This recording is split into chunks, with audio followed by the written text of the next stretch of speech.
अस्सलाम वालेकुम। आप देख रहे हैं जॉली अजीम का चैनल।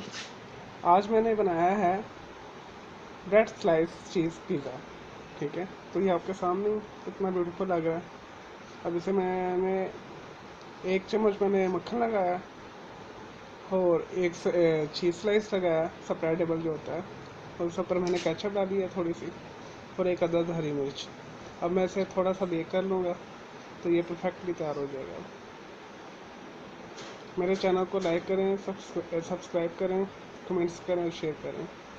अल्लाह हाफिज़।